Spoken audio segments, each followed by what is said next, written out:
Hello बच्चों, आज हम पढ़ने वाले हैं पाठ 13 खेत और बाढ़।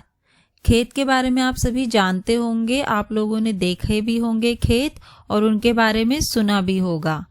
और यहाँ पे है बाढ़। तो बाढ़ जो होता है, आपने देखे होंगे कि खेत अलग अलग आकार के होते हैं, अलग अलग लोगों के होते हैं। तो उन खेतों के जो चारों तरफ एक बाउंड्री बनी होती है, उसको बाउंड्री कह सकते हो या दीवार कह सकते हो, उसको बाड़ कहते हैं।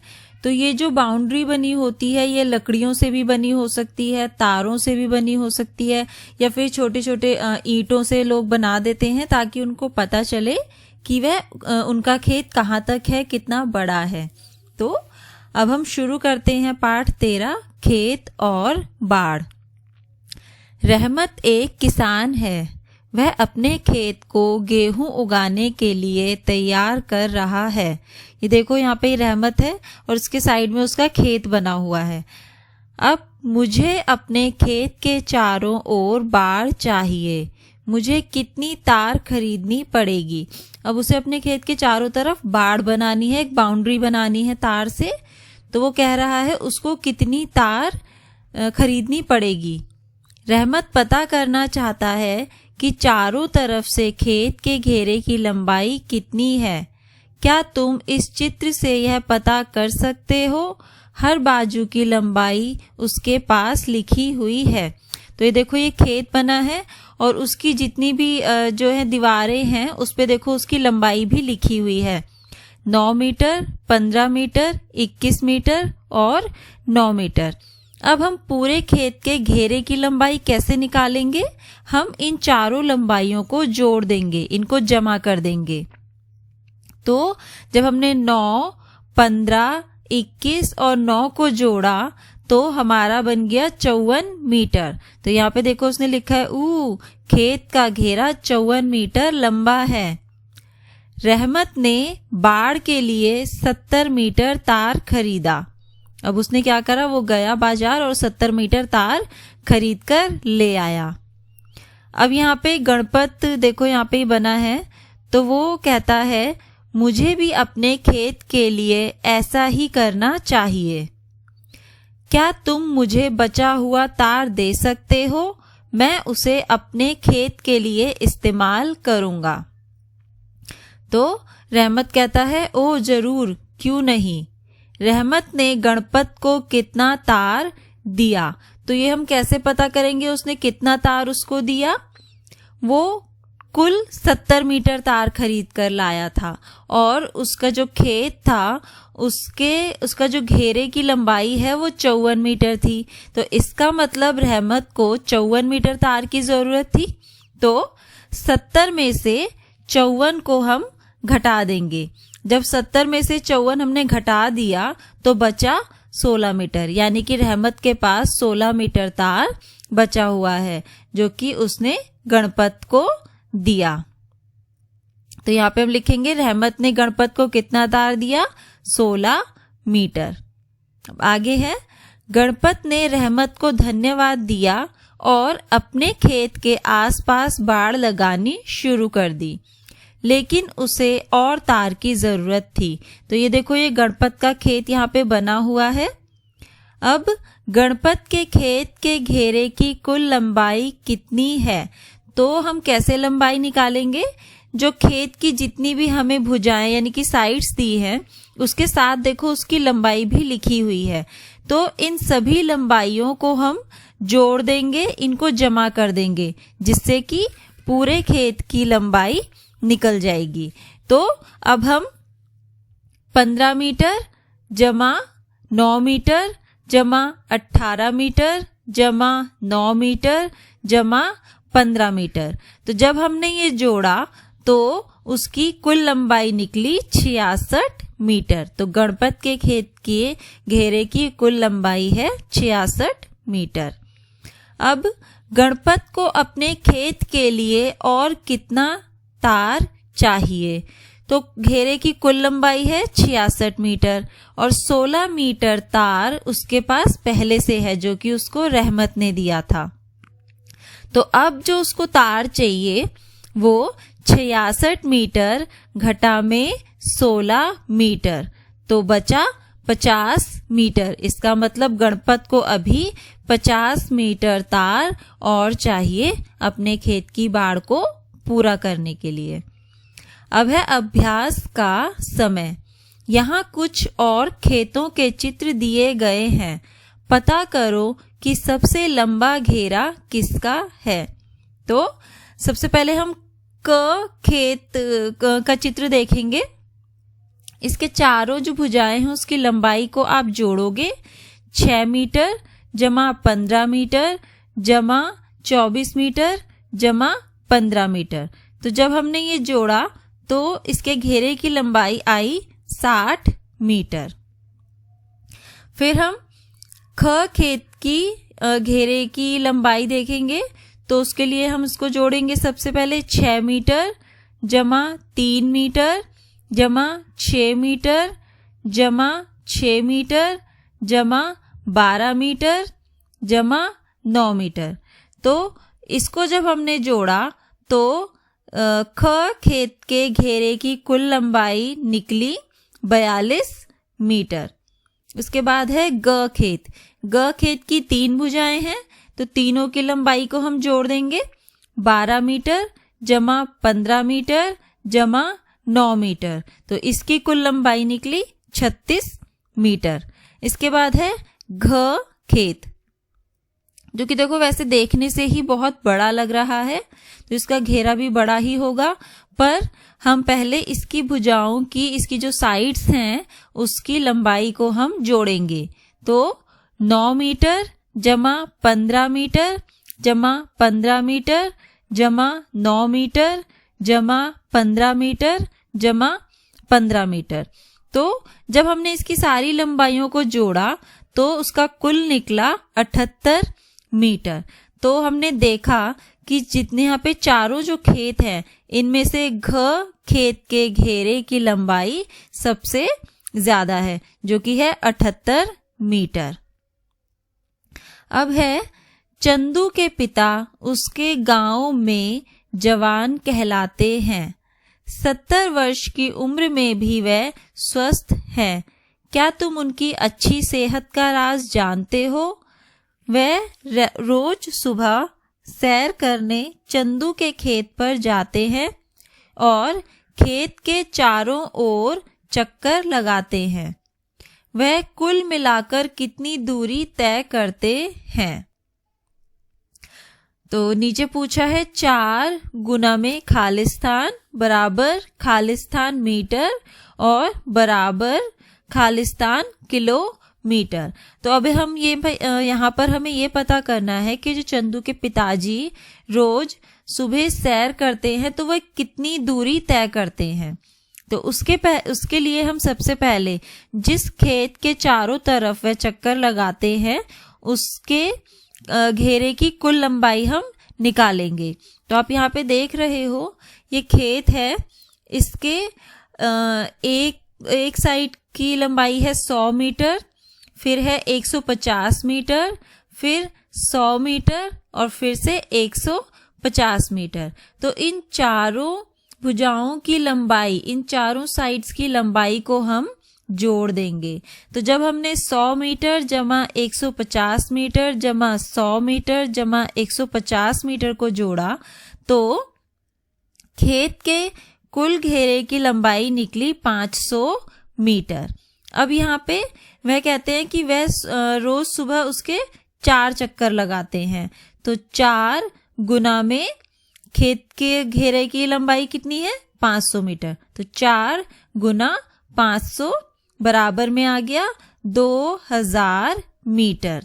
अब बराबर में आपको पता है कि 1 किलोमीटर में 1000 मीटर होता है, तो इसलिए 2000 मीटर को हम लिख सकते हैं बराबर में 2 किलोमीटर।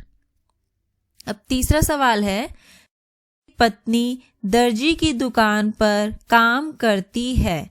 उसे मेज पोश के चारों ओर लेस लगानी होती है।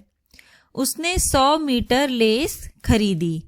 नीचे दिए गए मेज पोश का चित्र देखो और यह बताओ कि एक मेजपोश के लिए कितनी लेस की जरूरत पड़ेगी। अब ये देखो यहाँ पे ये मेजपोश है जिसकी हमें चारों भुजाओं की लंबाई और चौड़ाई दी हुई है। तो जिन्हें जोड़कर हम पहले ये पता करेंगे कि एक मेजपोश के लिए कितने लेस की जरूरत है। तो हम इनको जोड़ेंगे।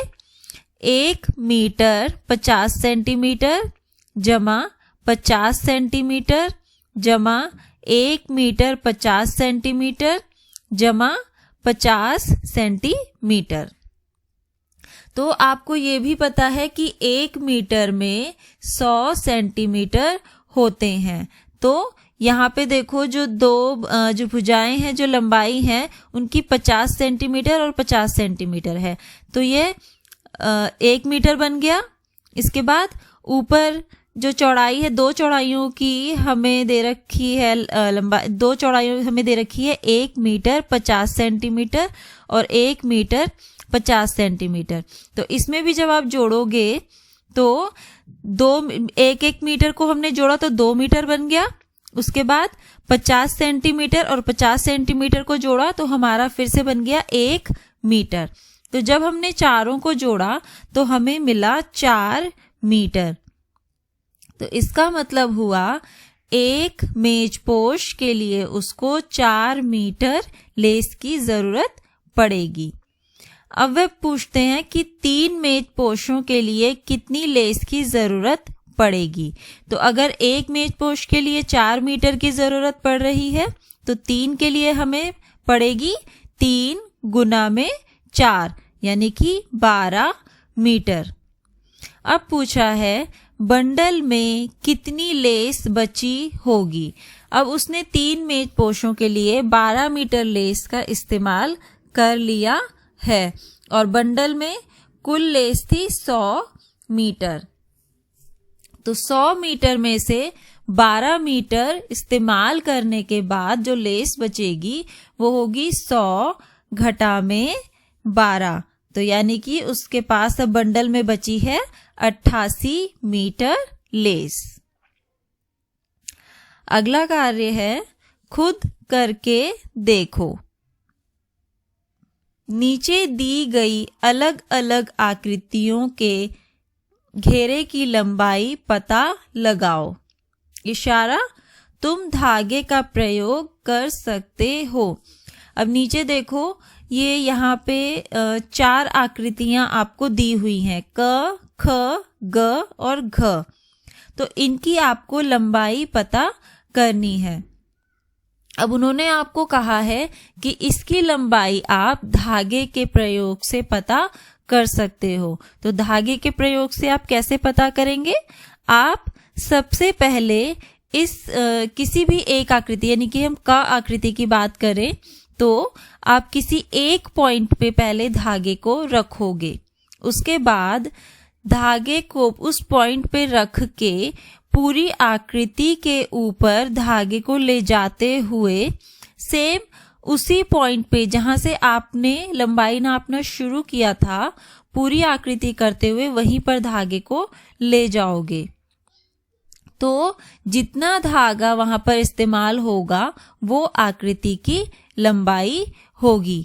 इसी तरह आप जो बाकी 3 आकृतियां हैं उनकी भी लंबाई पता कर सकते हो।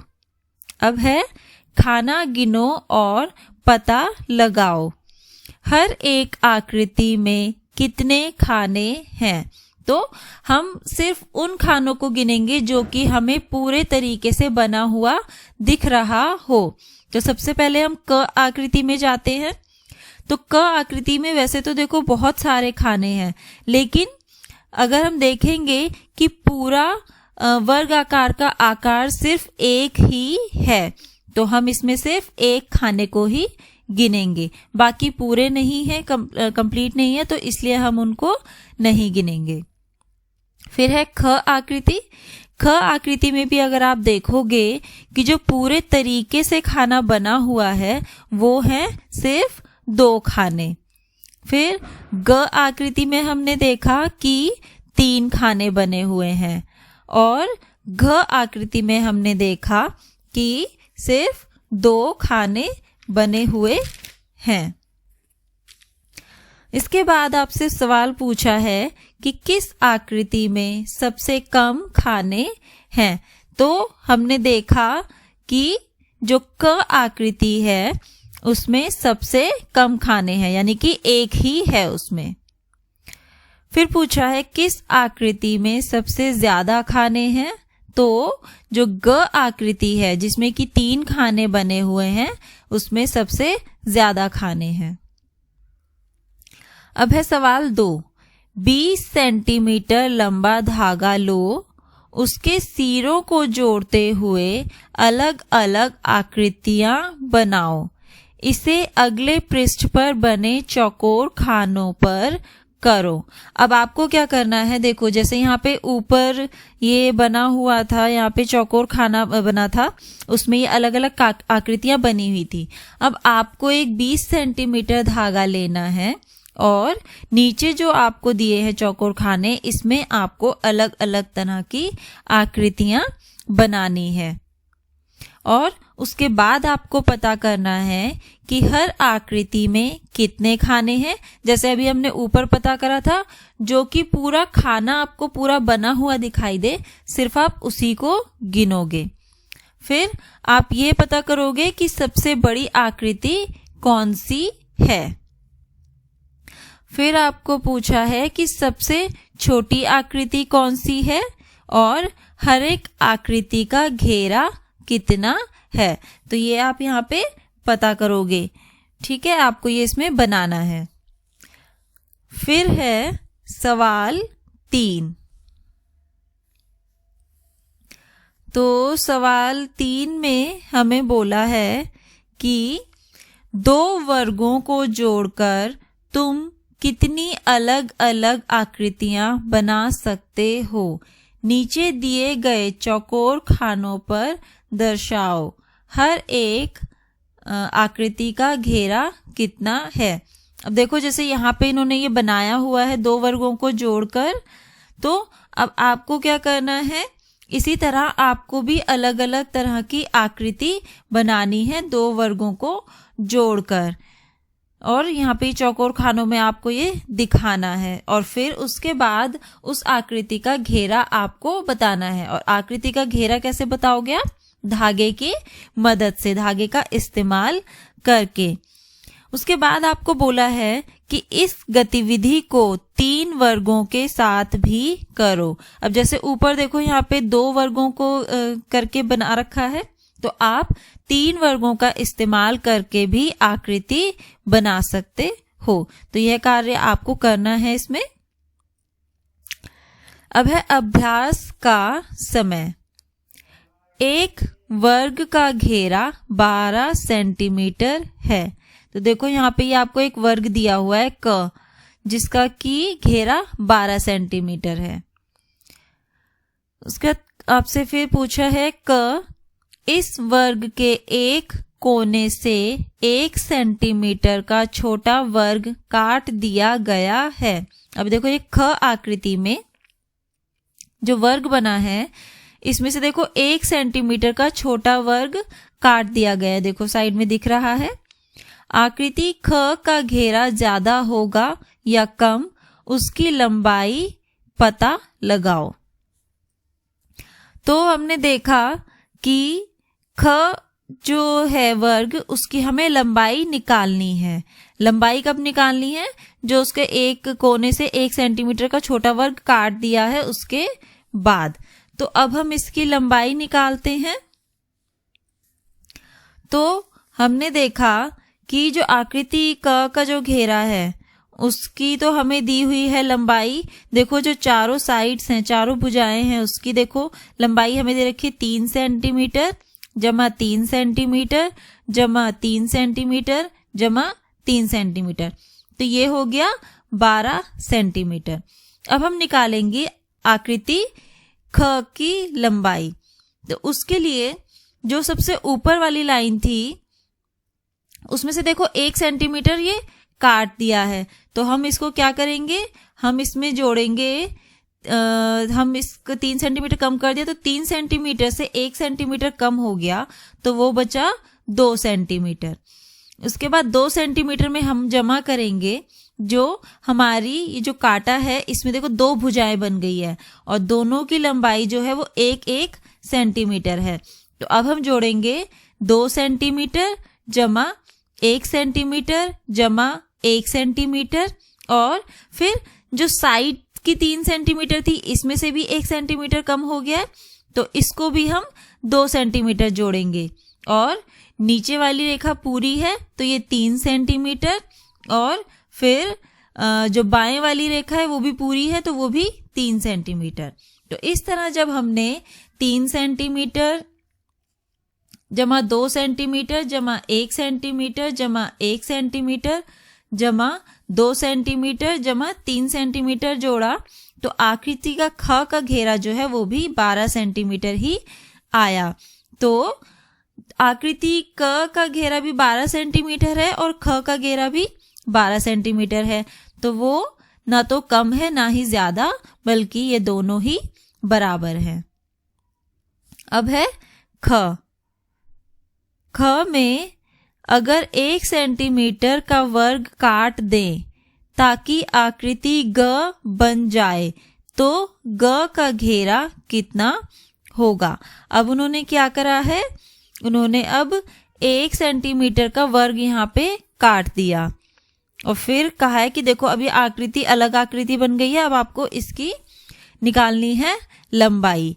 तो सबसे पहले हम क्या करेंगे, ऊपर वाली जो लाइन है क आकृति में आप देखोगे 3 सेंटीमीटर की है, लेकिन ग आकृति में उसकी हम लंबाई कैसे गिनेंगे।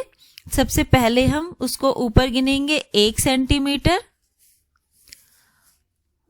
उसके बाद फिर हम जो ये बाएं साइड जो लाइन बनी है छोटी सी, जो ये 1 सेंटीमीटर का जो वर्ग काटा है, इसकी देखो 3 वो बनी हुई है, तो इसको भी हम 1-1 सेंटीमीटर ही नापेंगे। तो सबसे ऊपर वाली लाइन में हम 1 सेंटीमीटर को 4 बार जोड़ेंगे, 4 नहीं 5 बार जोड़ेंगे। आप देख ही रहे हो, पहले ऊपर वाली लाइन है, फिर नीचे जा रही है, फिर ये दाएं को जा रही है, फिर ऊपर जा रही है, फिर से दाएं को जा रही है। तो ये 5 छोटी छोटी लाइनें बन गई हैं, तो इनके लिए हम 1 सेंटीमीटर को 5 बार जोड़ देंगे। फिर जो है हम अपने दाएं की लाइन को जोड़ेंगे जो कि 3 सेंटीमीटर है, फिर नीचे वाली लाइन 3 सेंटीमीटर और आखिरी में बाएं साइड की लाइन जो कि 3 सेंटीमीटर है। तो जब हमने 1 सेंटीमीटर जमा 1 सेंटीमीटर जमा 1 सेंटीमीटर जमा 1 सेंटीमीटर और जमा 1 सेंटीमीटर में फिर जमा 3 सेंटीमीटर जमा 3 सेंटीमीटर जमा 3 सेंटीमीटर जोड़ा, तो कुल घेरा निकला 14 सेंटीमीटर।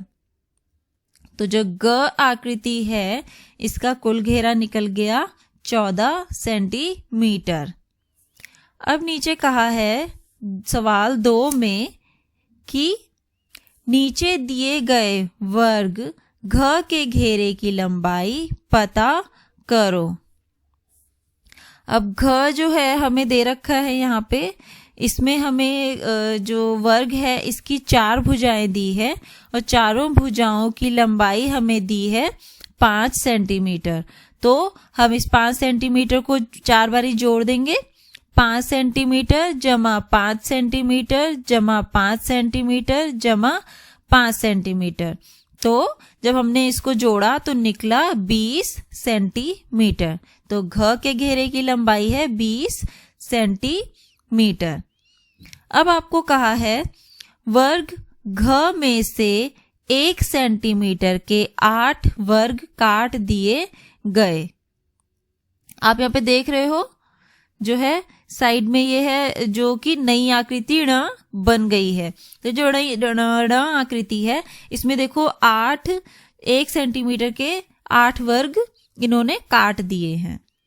अब आपको पूछा है कि इस 1 सेंटीमीटर के घेरे की लंबाई है, अब जो वर्ग है वो 1 सेंटीमीटर का है, तो वर्ग की चारों भुजाएं एक बराबर होती हैं, तो इसलिए हम चारों भुजाओं के लिए 1 सेंटीमीटर को जमा कर देंगे, यानी कि 1 सेंटीमीटर जमा 1 सेंटीमीटर जमा 1 सेंटीमीटर जमा 1 सेंटीमीटर। अब नीचे पूछा है, क्या हम कह सकते हैं कि वर्ग के घेरे की लंबाई 4 गुना 1 सेंटीमीटर है? तो हाँ, हम कह सकते हैं, क्योंकि एक भुजा की लंबाई है 1 सेंटीमीटर और अगर हम 1 सेंटीमीटर को 4 से गुना कर देंगे, 4 से क्यों गुना करेंगे? क्योंकि उसकी 4 भुजाएं हैं, तो वो 4 सेंटीमीटर हमारे पास आ जाएगा, यानी कि पूरे वर्ग के घेरे की लंबाई। तो हम इसको ये भी कह सकते हैं 4 गुना 1 सेंटीमीटर। अब आगे है प्रश्न 3। एक हॉकी का मैदान 91 मीटर 40 सेंटीमीटर लंबा और 55 मीटर चौड़ा है। मैदान के घेरे की लंबाई कितनी होगी? तो मैदान के घेरे की आपको मैदान के घेरे की लंबाई आपको निकालनी है। तो हमें इसकी लंबाई और चौड़ाई दी हुई है, तो आप कैसे निकालोगे घेरे की लंबाई? 2 बार हम लंबाई को जोड़ेंगे और 2 बार हम चौड़ाई को जोड़ेंगे, क्योंकि आपने कोई भी मैदान देखा होगा तो उसकी 4 भुजाएं होती हैं, 2 लंबाई के लिए और 2 चौड़ाई के लिए, और हमें लंबाई और चौड़ाई दी हुई है, तो इसलिए हम क्या करेंगे, 2 बार लंबाई को जोड़ देंगे और 2 बार चौड़ाई को जोड़ देंगे। तो इस तरह जब हमने 51 मीटर जमा 40 सेंटीमीटर, फिर 51 मीटर जमा 40 सेंटीमीटर, यानी कि लंबाई को 2 बार जोड़ दिया, फिर उसमें हम चौड़ाई को जोड़ेंगे 55 मीटर जमा 55 मीटर। तो जब हमने ये जोड़ा तो हमें कुल घेरे की लंबाई मिली 292 मीटर और 80 सेंटीमीटर। अब सवाल 4। 2 बार हम लंबाई को जोड़ेंगे और 2 बार हम चौड़ाई को जोड़ेंगे, क्योंकि आपने कोई भी मैदान देखा होगा तो उसकी 4 भुजाएं होती हैं, 2 लंबाई के लिए और 2 चौड़ाई के लिए, और हमें लंबाई और चौड़ाई दी हुई है, तो इसलिए हम क्या करेंगे, 2 बार लंबाई को जोड़ देंगे और 2 बार चौड़ाई को जोड़ देंगे। तो इस तरह जब हमने आगे पूछा है, क्या तुमने कोई ऐसी रेस देखी है जहां दौड़ने वाले अलग अलग जगह से शुरू करते हो, जैसा कि इस चित्र में दिखाया गया है? सोचो ऐसा क्यों होता है? तो हाँ, हमने ऐसी रेस देखी। दौड़ लगा रही हैं। उषा भीतरी गोले में दौड़ रही है, वालसमा बाहरी गोले में दौड़ रही है। वालसमा उषा से तेज दौड़ती है, पर फिर भी दौड़ हार जाती है। क्या तुम बता सकते हो क्यों? तो देखो, ये आप यहाँ पे देख रहे हो, जहाँ पे कि वो दौड़ रही हैं, जो भीतर का गोला है वो छोटा है बाहरी गोले से। तो इसका मतलब ये हुआ कि जो बाहरी गोला है इसकी लंबाई भी ज्यादा होगी भीतरी गोले से, तो इस वजह से जो है उषा जीत जाती है वालसम्मा से, क्योंकि उसका जो भीतरी गोला है उसकी लंबाई कम है।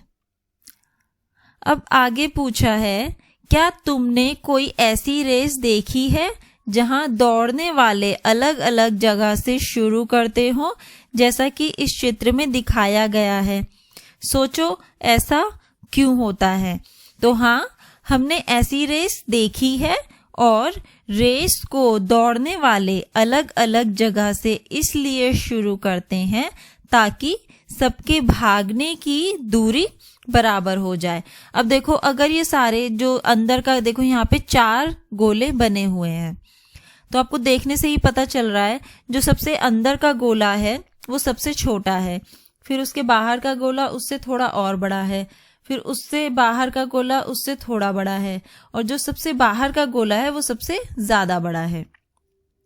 तो अगर सब सेम जगह से शुरू करेंगे तो जो अंदर सबसे अंदरी गोले पे बच्चा खड़ा होगा उसको बहुत ही कम दूरी भागनी पड़ेगी, तो इससे तो वो अपने आप ही जीत ही जाएगा।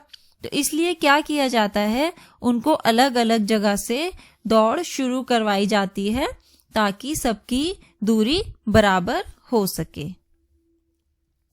तो बच्चों अब अगला जो हमारा पाठ का बाकी हिस्सा है हम अगली कक्षा में। तो बच्चों अब हम अपना पाठ पूरा करते हैं, खेत और बाढ़। तो पिछली कक्षा में आप लोगों ने क्या क्या सीखा था? कैसे रहमत ने तार से अपने खेत की बाड़ बनाई, उसके बाद कैसे उसने अपने खेत का घेरा जो है पता करा, घेरे के लंबाई कुल कैसे पता करी उसने। उसके बाद हमने वर्ग में से कैसे छोटे वर्ग काट के उस वर्ग की लंबाई निकाली, उसकी कुल कितनी लंबाई थी। और हमने ये भी पता करा कि जो दौड़ लगाते हैं उसमें जो अलग अलग गोले बने होते हैं वो दौड़ लगाने के लिए सभी लोग अलग अलग जगह से दौड़ को क्यों शुरू करते हैं। तो अब हम अपना पाठ आगे शुरू करते हैं। स्कूल का बगीचा। कक्षा 3 और कक्षा 4 के छात्रों ने सोचा कि बगीचे में कुछ सब्जियां उगाई जाएं। उन्होंने एक जगह का चुनाव किया जो नीचे दिए गए चित्र जैसा लगता है। तो देखो यहाँ पे 2 बगीचे दिए हैं, बगीचा 1 और बगीचा 2। दोनों ही कक्षाओं के छात्रों को लगा कि बगीचा 1 बड़ा था, इसलिए दोनों ही बगीचा 1 लेना चाहते थे। अचानक नीतू ने कहा, मुझे लगता है कि दोनों बगीचों में बराबर जगह है। हाँ, हो सकता है, चलो पता करते हैं, क्या यह सही है? नीतू यह कैसे पता लगाए कि दोनों बगीचों में बराबर जगह है कि नहीं? अब देखो, पहले देखने में जो है सभी बच्चों को लग रहा था कि बगीचा 1 बड़ा है, तो इसलिए वो सभी चाह रहे थे कि उनको बगीचा 1 मिले। लेकिन अगर आप ध्यान से देखोगे तो बगीचा 1 जो है वो लंबा है ज्यादा और बगीचा 2 है वो ज्यादा चौड़ा है। लेकिन हम देखने पे ना जाकर हमें ये पता लगाना है, हमारे अंदाजे को हमें जांचना है कि सही है या नहीं है। तो अब आपको नीतू की मदद करनी है कि वो कैसे बगीचे को नापे कि उसको पता चले दोनों बगीचे बराबर हैं या नहीं। तो वैसे तो आप भी अलग तरीकों से, किसी तरीके से अगर आपको कुछ सूझता है तरीका तो उससे आप नाप सकते हो। लेकिन मैं आपको एक तरीका यह बताऊंगी कि आप बहुत सारे जो गत्ते होते हैं वो ले सकते हो। फिर उन गत्तों से आप दोनों बगीचों को पूरा ढको।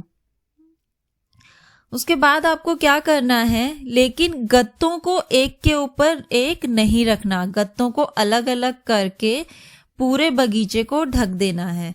फिर आप ये देखो कि दोनों बगीचों में बराबर गत्ते आपके लगे हैं या नहीं।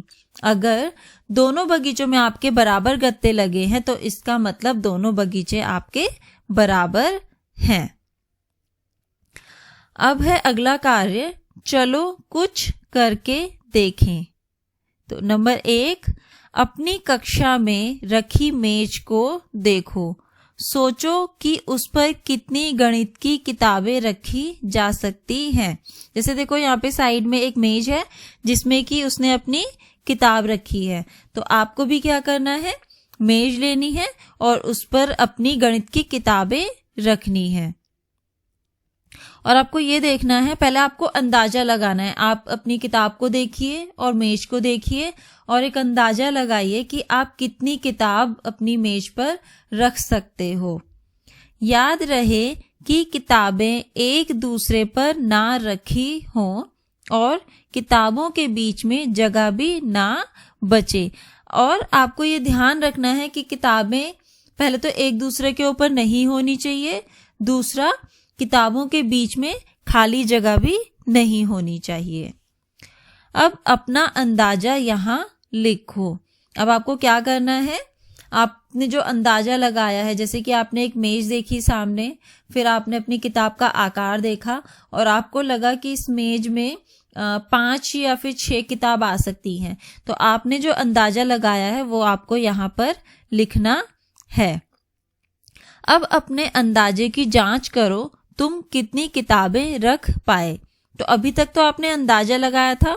अब आप क्या करो, किताबों को मेज पर रखो और जितनी किताब आप रख पाए हो वो आप यहाँ पर लिखोगे।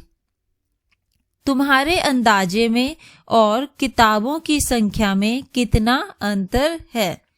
अब अंतर आप कैसे निकालोगे? मान लो आपने अंदाजा लगाया कि आपकी 6 किताबें मेज पर आ सकती हैं, लेकिन जब आपने मेज पर किताबें रखी तो 4 ही किताबें आ पाई। तो आपने देखा कि अंदाजा तो 6 किताबों के लिए लगाया था, लेकिन सही में 4 ही किताब आ पाई। तो 6 घटा 2 यानी कि 2 किताबों का अंतर आया। तो इसी तरह आपको ये देखना है, करना है। अब देखो यहाँ पे लिखा है कक्षा में रखी मेज। अभी स्कूल तो आप लोग जा नहीं रहे होंगे शायद, या फिर जा रहे हो। अगर स्कूल जा रहे हैं तो स्कूल की मेज में देखिए, अगर स्कूल नहीं जा रहे तो आप सभी के घरों में भी अलग अलग साइज की, अलग अलग तरह की मेज या टेबल होगी, आप उसका इस्तेमाल इसके लिए कर सकते हो। अब है कार्य 2, एक और मेज ढूंढो। अब आपको क्या करना है, एक और मेज ढूंढनी है।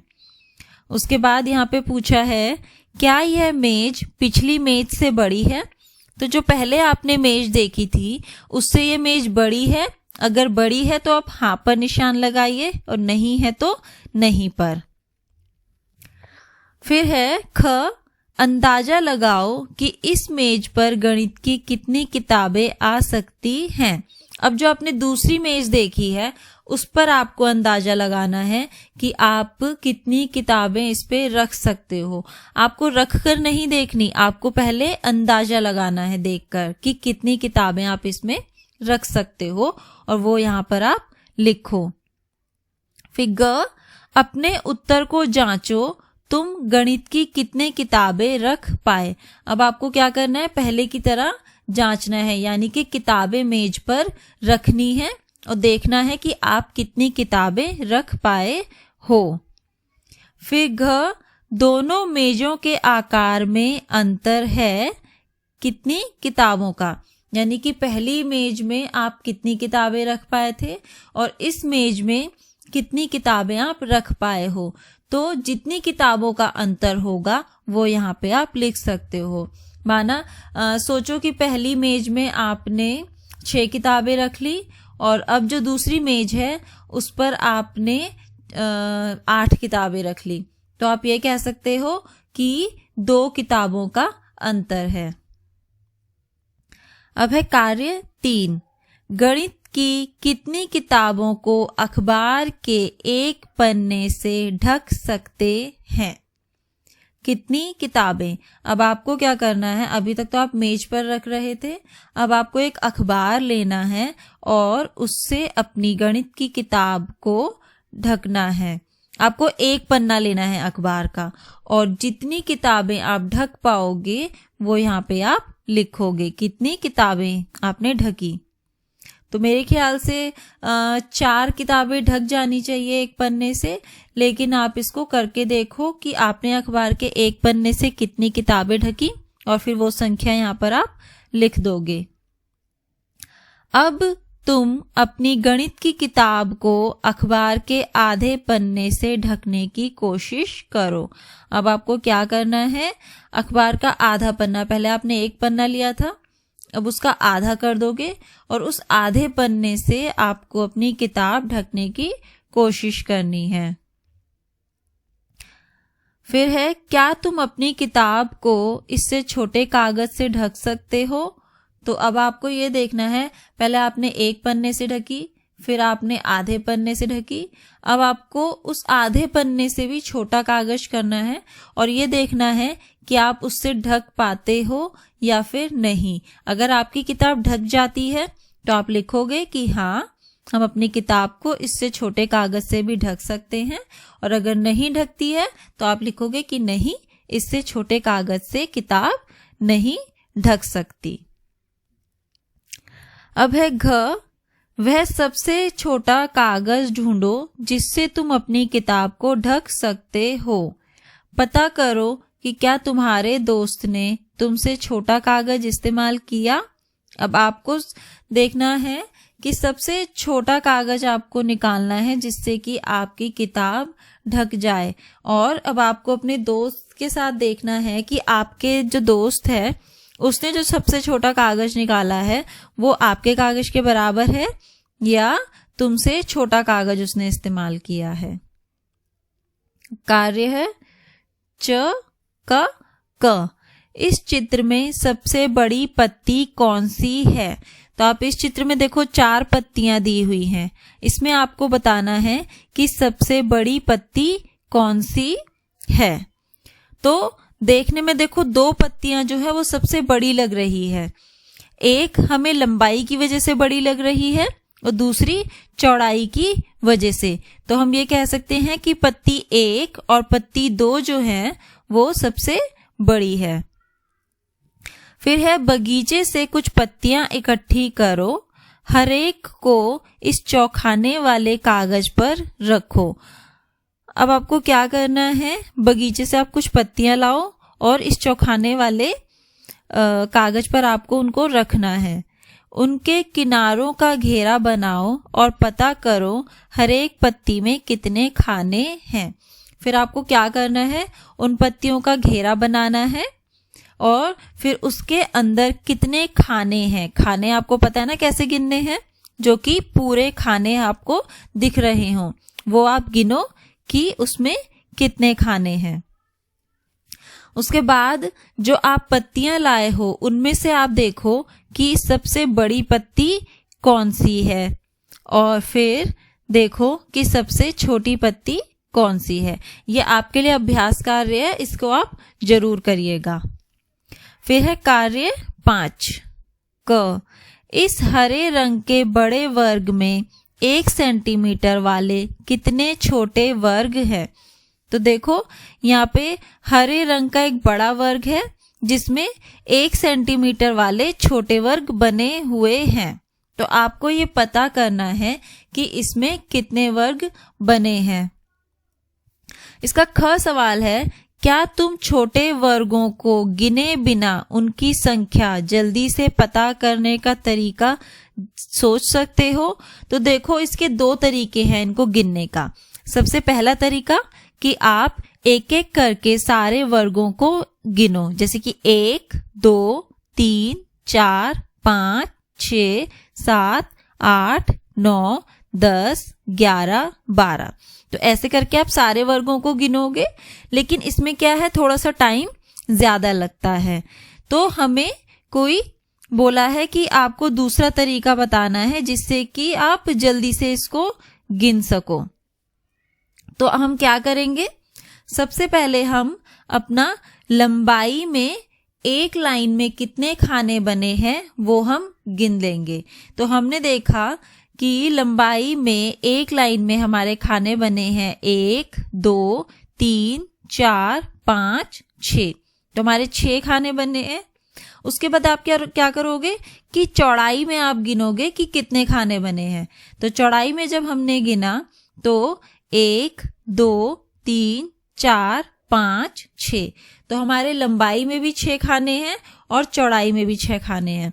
तो अगर हम 6 को 6 से गुना कर देंगे तो हमारे कुल वर्गों की संख्या पता चल जाएगी, यानी कि 6 6 36। तो ये हमने एक आसान तरीका निकाला जिससे कि आप जल्दी से गिन सकते हो। फिर है कार्य 6, अनुमान लगाओ कि 1 सेंटीमीटर वाले कितने वर्गों से यह नीले रंग की आयत भर जाएगी। तो ये आपको जैसे अभी हमने ऊपर किया था आपको उसी तरीके से पूरा करना है। तो हमने देखा कि लंबाई में जब हमने एक लाइन में देखा तो 1 2 3 और 4 खाने बने हुए हैं। फिर जब हम चौड़ाई में गिनने लगे तो हमने देखा 1 2 3 4 5 6 7 8 खाने बने हैं। तो हम क्या करेंगे, 4 को 8 से गुना कर देंगे जिससे कि कुल वर्गों की आपको संख्या पता चल जाएगी। तो 4 को 8 से गुना किया तो हमें वर्गों की संख्या मिल गई 32, यानी कि कुल 32 वर्ग 1 सेंटीमीटर वाले जो हैं उससे यह नीले रंग की आयत पूरा भर जाएगी। अब है अपना अंदाजा यहाँ लिखो। अब इस आयत को छोटे वर्गों से भरकर अपने अंदाजे की जांच करो। तो पहले उन्होंने क्या करा, मैंने तो आपको ये सीधा उसका हल करके बता दिया है, लेकिन ये कह रहा है पहले आपको अंदाजा लगाना है। यानी कि हमने जो अंदाजा लगाया वो हमने देखा कि 32 हो रहा है। अब आपको इसी तरीके से ये वर्ग बनाने हैं और देखना है कि 32 वर्ग बन रहे हैं या फिर नहीं। अब है कार्य 7। इस चित्र को देखो, क्या तुम इसे 4 बराबर हिस्सों में बांट सकते हो? हर हिस्से में वर्गों की संख्या बराबर होनी चाहिए। तो सबसे पहले हम इसमें ये गिनेंगे कि कितने वर्ग बने हुए हैं। तो 1, 2, 3, 4, 5, 6, 7, 8, 9, 10, 11, 12। तो इस चित्र में कुल वर्ग 12 बने हैं। अब हमें इन्हें क्या करना है, 4 हिस्सों में बांटना है। तो हम 12 को 4 से भाग कर देंगे, तो हर हिस्से में 3 वर्ग आ गए। अब आप देखोगे कि 3 वर्गों को अगर आप 4 हिस्सों में बांट दोगे तो वो बराबर बराबर हो जाएगा। अब है हमारा आखिरी कार्य, पहेली, घर और कुआं। राघवन के पास जमीन का एक टुकड़ा है। ये देखो यहाँ पे नीचे पूरा एक जमीन का टुकड़ा बना हुआ है। इस जमीन पर 4 घर हैं और बीच में एक कुआं है। तो यहाँ पे देखो इसमें 4 घर बने हुए हैं और बीच में एक कुआं बना है। तो 2 घर कुएं के ऊपर बने हैं और 2 घर कुएं के नीचे बने हैं। वह इस जमीन को अपने 4 बच्चों में बराबर बांटना चाहता है। हर एक को एक घर मिलना चाहिए और सभी दूसरे के हिस्से में जाए बिना कुएं का इस्तेमाल कर पाएं। क्या तुम जमीन को बांटने में उसकी मदद कर सकते हो? हर एक के हिस्से में अलग रंग भरो। अब आपको देखो क्या करना है, इस पूरी जमीन को 4 हिस्सों में बांटना है। लेकिन जब आप 4 हिस्सों में बांटोगे तो आपको 2 चीज ध्यान रखनी है। एक चीज तो ये कि सबके हिस्से में एक घर आना चाहिए, और दूसरी बात ये कि सबके पास कुएं में जाने का अलग रास्ता होना चाहिए, यानी कि दूसरे के घर से, दूसरे के हिस्से से उसको ना जाना पड़े। तो इसको हम 4 हिस्से से देखो कैसे बांटेंगे। सबसे पहले हम क्या करेंगे, जो सबसे ऊपर घर है हम यहां से होते हुए जाएंगे और घर से हम बाईं तरफ वाले बॉक्स में जाएंगे। तो बाईं तरफ का जो पहला बॉक्स और दूसरा बॉक्स और उसके बाद दूसरे बॉक्स के नीचे वाला बॉक्स, तो कुल हो गए देखो 4 बॉक्स। पहला, सबसे पहले तो घर, फिर उसके आप बाएं से जाओगे पहला बॉक्स, फिर दूसरा बॉक्स और दूसरे बॉक्स के नीचे वाला बॉक्स आप ले लोगे। तो और वहां से आप देखोगे कि ये कुएं पे भी पहुंच रहा है। तो ये हो गया पहले का हिस्सा। अब हम क्या करेंगे, दूसरे घर का हिस्सा निकालेंगे। तो दूसरा घर तो आप देख रहे हो कि कुएं के पास में ही है, तो एक हिस्सा ये हो गया। उसके बाद घर के साथ वाले बॉक्स में हम इसको 3 बॉक्स और दे देंगे, जो कि दूसरे घर वाले का हिस्सा हो जाएगा। तो देखो दूसरे घर से हमने क्या करा, पहला बॉक्स, उसके बाद आप दाएं वाले पे जाओगे, दूसरा, तीसरा और ये नीचे आखिरी बॉक्स तक आप इसका ये हिस्सा हो जाएगा। फिर हम तीसरे घर पे आते हैं जो कि कुएं के बाएं तरफ है। तो ये घर भी यहाँ पे देखो कुएं के पास ही है। तो इसके लिए हम क्या करेंगे, ये घर जहाँ पे बना हुआ है नीचे वाला, तो पहला बॉक्स, फिर इसके बाएं तरफ वाले तीनों बॉक्स ऊपर, ये इसके हो जाएंगे। फिर हम क्या करेंगे, हमारा आखिरी यानी कि बाएं से जो सबसे नीचे घर बना है इसका हिस्सा हम देंगे। तो इसका हिस्सा देने के लिए हम इसके दाएं तरफ के दोनों बॉक्स और उससे ऊपर वाला बॉक्स हम इसको दे देंगे, जो कि कुएं तक भी पहुंच रहा है। अब जो हिस्से हमने इनके बनाए हैं सभी अलग अलग हिस्सों पर आप अलग अलग रंग भर दो ताकि आपको पता चल जाए कि कौन सा हिस्सा किसका है। तो इस तरह हमारा ये पाठ पूरा होता है, खेत और बाढ़, जो कि बहुत ही अच्छा पाठ था। बहुत ही अच्छी चीजें इसमें हमने सीखी हैं। तो इसको दोहराइए और अच्छे से समझिए। मिलते हैं अगली कक्षा में।